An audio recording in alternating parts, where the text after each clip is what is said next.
नमस्कार दोस्तों, आप सभी को अपने YouTube channel my Guruji exam study channel पर बहुत बहुत स्वागत है। तो दोस्तों, हमेशा की तरह आप सबकी ये क्लास जो कि बहुत ही इम्पॉर्टेंट क्लास होती है, तो आप सभी से रिक्वेस्ट है कि क्लास को पूरा देखिएगा, बीच में स्किप मत कीजिएगा, क्योंकि मैं यहाँ पर मात्र 25 क्वेश्चंस को बताने वाला हूँ जो कि सामान्य हिंदी से संबंधित क्वेश्चंस रहने वाला है, जो कि आप सभी के लिए बहुत ही इम्पॉर्टेंट है। और यदि चैनल पर नए हैं तो चैनल को सब्सक्राइब कर लीजिएगा और बेल आइकन को ऑन कर लीजिएगा, ताकि इसी तरह के वीडियो की नोटिफिकेशन जो है आपको मिलता रहे दोस्तों। तो चलिए आज के इस सेशन को और आज की इस क्लास को स्टार्ट करते हैं। क्वेश्चन को ध्यान से देखिएगा दोस्तों, बहुत ही इम्पॉर्टेंट क्वेश्चन है। क्वेश्चन क्या दिया जाएगा, श्रृंगार रस का अस्थाई भाव क्या है। तो श्रृंगार रस का जो अस्थाई भाव होता है क्या है, उत्साह, शोक, हास, रति। तो श्रृंगार रस का जो अस्थाई भाव होता है वो रति होता है। और उत्साह की बात करते हैं तो इसका जो अस्थाई भाव हो जाएगा वो वीर रस हो जाएगा। और शोक की बात करते हैं तो इसका जो हो जाएगा करुण रस हो जाएगा। क्या हो जाएगा, करुण रस हो जाएगा। और हास की बात करते हैं तो इसका हंसी हो जाएगा। क्या हो जाएगा, हंसी हो जाएगा। तो याद रखिएगा इस पॉइंट्स को। और इसमें जो सही जवाब हो जाएगा वो ऑप्शन डी हो जाएगा। और नेक्स्ट क्वेश्चन, होनहार वीरवान के होत चीकते पात लोकोक्ति का सही अर्थ क्या है। तो बताइए कि इसमें सही जवाब क्या हो जाएगा। तो ऑप्शन दिया गया, होनहार बालक सुंदर होते हैं, सुंदर बालक होनहार होते हैं, होनहार बालक के गुण बचपन से ही दिखाई देने लगते हैं, होनहार बालक सुंदर नहीं होते हैं। तो इसमें जो सही जवाब हो जाएगा वो ऑप्शन सी जो दिया गया है, होनहार बालक के गुण बचपन से ही दिखाई देने लगते हैं। तो ये जो हो जाएगा, ये होनहार वीरवान के होत चीकते पात लोकोक्ति का सही अर्थ हो जाएगा। तो याद रखिएगा साथियों, जो इसमें सही जवाब हो जाएगा वो ऑप्शन सी हो जाएगा। और नेक्स्ट क्वेश्चन, अंग अंग फूले ना समाने का मुहावरे का सही अर्थ है। तो अंग अंग फूले ना समाने का जो सही अर्थ हो जाएगा वह क्या हो जाएगा। तो इसका जो अर्थ हो जाएगा बहुत आनंदित होना। तो ये बहुत आनंदित होना जो दिया गया, ये अंग अंग फूले ना समाने का अर्थ होता है। तो याद रखिएगा साथियों, इसमें जो सही जवाब होगा वो ऑप्शन सी हो जाएगा। और नेक्स्ट क्वेश्चन, अल्प विराम का चिन्ह है। तो अल्प विराम का चिन्ह कौन सा दिया गया है दोस्तों, सही जवाब हो जाएगा इसमें। तो अल्प विराम की बात करते हैं, इसमें जो हो जाएगा वो ऑप्शन बी, जिसे कामा भी कहा जाता है। तो ऑप्शन बी जो है ये अल्प विराम हो जाएगा। और ऑप्शन ए की बात करते हैं तो ये क्या हो जाएगा, ये जो है अर्ध विराम होता है। क्या है, अर्ध विराम कहा जाता है। और सी की बात करते हैं तो पूर्ण विराम कहा जाता है। याद रखिएगा। और ऑप्शन डी जो है इसे विस्मय, क्या, विस्मय बोधक कहा जाता है। तो याद रखिएगा इस पॉइंट्स को। और इसमें जो सही जवाब होगा वो ऑप्शन बी हो जाएगा। और नेक्स्ट क्वेश्चन, और दोस्तों अगर वीडियो पसंद आ रहा हो तो एक एक लाइक करते हुए चलिएगा, ताकि मुझे भी मोटिवेशन मिलता रहे। तो मैंने यह काम कर लेना चाहिए, तो वाक्य में अशुद्ध अंश को आप सभी को बताना है कि कौन सा अशुद्ध रूप में लिखा गया है। तो बात करते हैं कि इसमें जो लिखा गया मैंने की बात करते हैं, तो मैंने की जगह पर मुझे होना चाहिए था। तो क्योंकि जब मुझे इसमें लगाएंगे तो यह काम कर लेना चाहिए, तो मुझे यह काम कर लेना चाहिए, ये जो होगा ये शुद्ध रूप में लिखा जाएगा। तो याद रखिएगा जो इसमें सही जवाब है वो ऑप्शन ए हो जाएगा, क्योंकि मैंने जो है ये त्रुटि है इसमें। और नेक्स्ट क्वेश्चन, जो कि क्वेश्चन क्या दिया गया, निम्न में से कौन सा वाक्य नहीं है। तो इसमें वाक्य की बात करते हैं तो लड़का दौड़ता है, बंदर पेड़ पर चढ़ रहे थे, मैंने लड़कों को बुलाया। तो ये जो तीनों जो हैं दोस्तों ये सरल वाक्य हैं। क्या हैं, सरल वाक्य हैं। और यदि बात करते हैं दोस्तों वाक्य कितने प्रकार के होते हैं, तो रचना के आधार पर बता दें दोस्तों, जो वाक्य होते हैं वो 3 प्रकार के होते हैं। कितने प्रकार के, 3 प्रकार के होते हैं। और कौन कौन से होते हैं, तो 3 प्रकार जो हैं वो सरल वाक्य, मिश्र वाक्य और संयुक्त वाक्य, ये जो होते हैं ये 3 प्रकार के वाक्य होते हैं जो कि रचना के आधार पर होते हैं। तो याद रखिएगा। और इसमें जो सही जवाब हो जाएगा जो कि वाक्य नहीं है, तो ऑप्शन डी की बात करते हैं, जो है ये दिया गया है ये जो है सरल वाक्य जो है ये नहीं होगा। तो याद रखिएगा इसमें सही जवाब ऑप्शन डी हो जाएगा। और नेक्स्ट क्वेश्चन, निम्न में वर्तमान काल का उदाहरण है। तो वर्तमान काल का उदाहरण बताइए कि इसमें सही जवाब क्या होगा। तो साथियों वर्तमान काल की बात करते हैं, जो होता है यानी कि जो अभी काम चल रहा हो। तो उसने पढ़ा था, वह पुस्तक पढ़ेगा, वह खेल रहा था। लेकिन बात करते हैं वह जाता जो है, ये वर्तमान काल हो जाएगा। तो याद रखिएगा साथियों इसमें जो सही जवाब होगा वह ऑप्शन सी हो जाएगा, जो कि ये वर्तमान काल का उदाहरण है। और नेक्स्ट क्वेश्चन,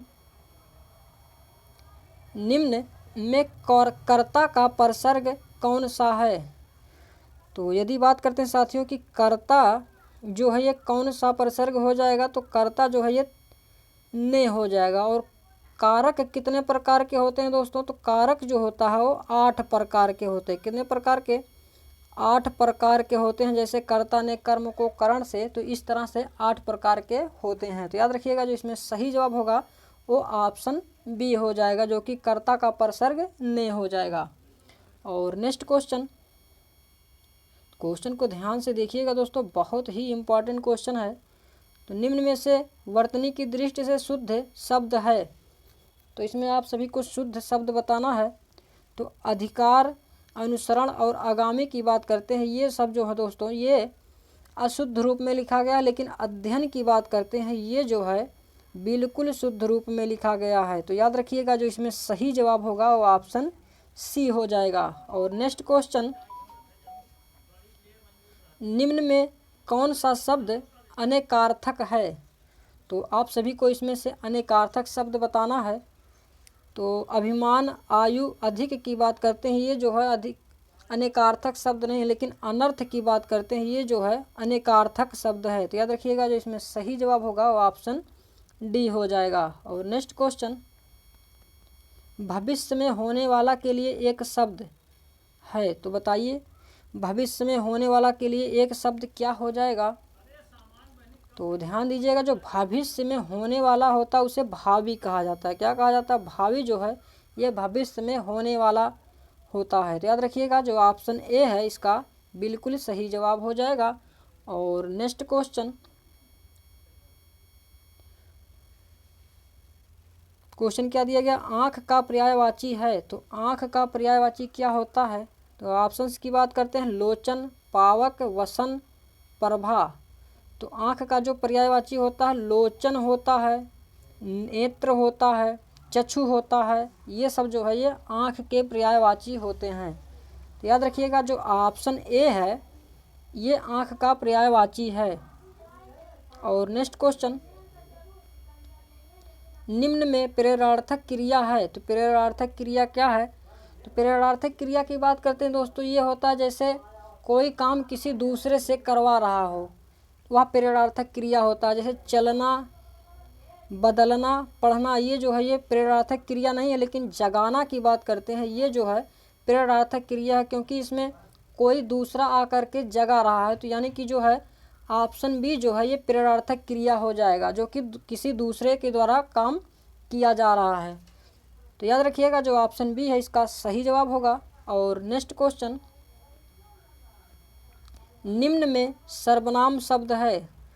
तो इसमें सर्वनाम शब्द बताना है। तो ऑप्शन क्या है, दान, भजन, कुछ, पढ़ना। तो कुछ शब्द की बात करते हैं दोस्तों, ये जो है सर्वनाम शब्द है। तो याद रखिएगा जो ऑप्शन सी है इसका बिल्कुल सही जवाब हो जाएगा। और नेक्स्ट क्वेश्चन, निम्न में कौन सा तद्भव है। तद्भव की बात करते हैं दोस्तों, किसे कहा जाता है, जो कि किसी संस्कृत शब्द से निकल कर हिंदी में प्रयुक्त हुए हो उसे तद्भव शब्द कहा जाता है। जैसे बात करते हैं इसमें क्या दिया गया, चूर्ण हो गया, छिद्र और ज्ञान, ये सब जो है ये तत्सम शब्द है। लेकिन छत की बात करते हैं, ये जो है तत्सम शब्द के अंतर्गत नहीं आता, जो कि ये तद्भव हो जाएगा। तो याद रखिएगा जो ऑप्शन डी है इसका बिल्कुल सही जवाब हो जाएगा। और नेक्स्ट क्वेश्चन, निम्न में कौन सा शब्द तत्सम है।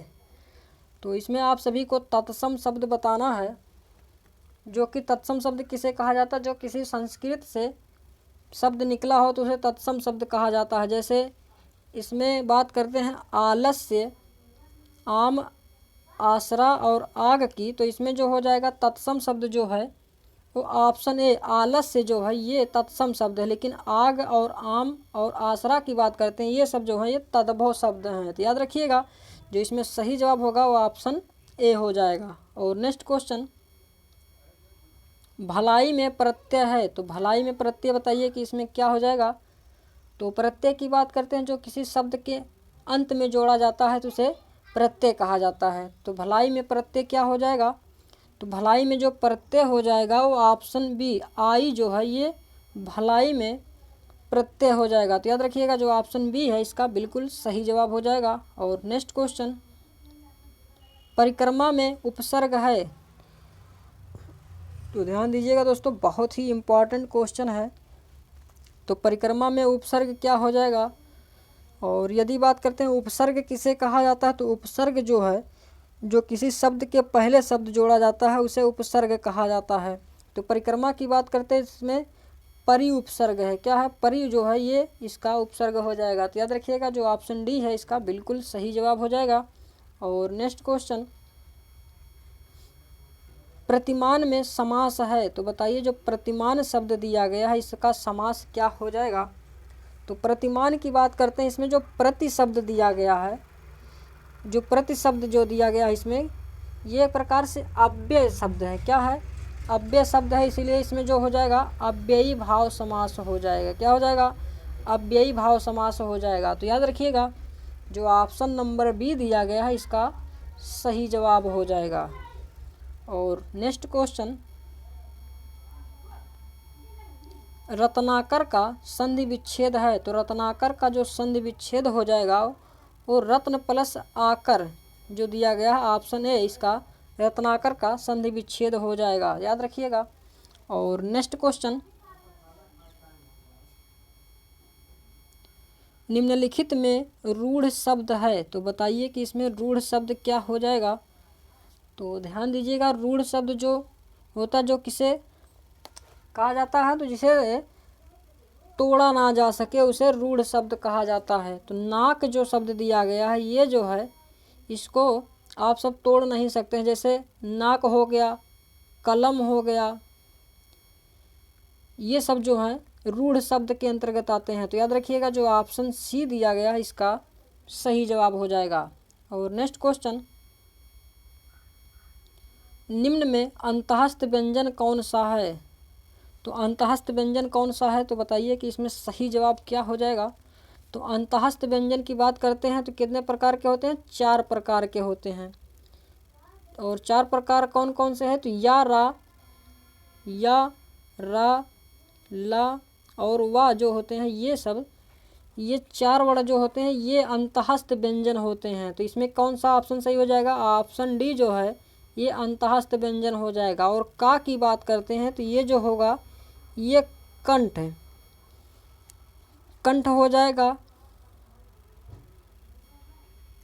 और चा की बात करते हैं तो ये जो हो जाएगा ये तालु से हो जाएगा। और टा की बात करते हैं तो ये जो है मूर्धन्य ध्वनि हो जाएगा। तो याद रखिएगा जो ऑप्शन डी है इसका बिल्कुल सही जवाब हो जाएगा। और नेक्स्ट क्वेश्चन, निम्न में दीर्घ स्वर कौन सा है, तो दीर्घ स्वर कौन सा हो जाएगा। तो दीर्घ स्वर जो हो जाएगा वो बड़ा आ जो दिया गया ये दीर्घ स्वर हो जाएगा। तो याद रखिएगा जो ऑप्शन ए है इसका बिल्कुल सही जवाब हो जाएगा। और नेक्स्ट क्वेश्चन, और दोस्तों अगर वीडियो पसंद आ रहा हो तो एक लाइक करते हुए चलिएगा। तो क्वेश्चन की बात करते हैं, इस लड़के पर किसी का डर नहीं है, कोई त्रुटि हो तो उस पर टिक कीजिए, नहीं तो फिर ऑप्शन डी पर टिक करिए। तो इसमें बताइए कि कौन सा त्रुटि है। तो इस लड़के पर किस का डर नहीं है, तो इसमें बात करते हैं जो ऑप्शन ए दिया गया है, इस लड़के पर, यानी कि जो ये पर लगा है इसके स्थान पर अगर को कर दें तब जो है ये शुद्ध रूप में हो जाएगा। तो क्या हो जाएगा, इस लड़के को किसी का डर नहीं है। तो यानी कि जो ऑप्शन नंबर ए दिया गया है इस वाक्य में त्रुटि है, तो इसलिए इसमें जो सही जवाब होगा वो ऑप्शन ए हो जाएगा। और नेक्स्ट क्वेश्चन जो कि आज का ये लास्ट क्वेश्चन है, क्या दिया गया, पिताजी मुझको नई कमीज यहाँ पर जा नहीं लिखा गया है, थोड़ा लिख देते हैं। तो कमीज जो है और माँ के लिए एक सुंदर साड़ी लाएं। तो बताइए कि इसमें अगर कोई त्रुटि हो तो उस पर टिक कीजिए, नहीं तो फिर ऑप्शन नंबर डी पर टिक कीजिए। तो बताइए कि इसमें से कौन सा त्रुटि है। तो इसमें बात करते हैं पिताजी मुझको, तो मुझको की बात करते हैं जो है ये, इसके स्थान पर मेरे लिए, क्या मेरे लिए नई कमीज और माँ के लिए एक सुंदर साड़ी लाएं। तो इस तरह से होता तब तो शुद्ध होता, लेकिन इसमें मुझको लिखा गया तो इसीलिए इसमें जो ऑप्शन ए है इसका त्रुटिपूर्ण हो जाएगा। तो याद रखिएगा जो ऑप्शन ए इसका बिल्कुल सही जवाब हो जाएगा। तो ये थे आज के कुछ सामान्य हिंदी से संबंधित मोस्ट इम्पॉर्टेंट क्वेश्चन दोस्तों। तो आई होप आप सभी को वीडियो बहुत ही पसंद आया होगा, और वीडियो अगर पसंद आया हो तो एक लाइक ज़रूर कर दीजिएगा, और अभी तक चैनल पर नए हैं तो चैनल को सब्सक्राइब कर लीजिएगा। और मिलते हैं नेक्स्ट वीडियो में, तब तक के लिए जय हिंद, जय भारत, वंदे मातरम दोस्तों।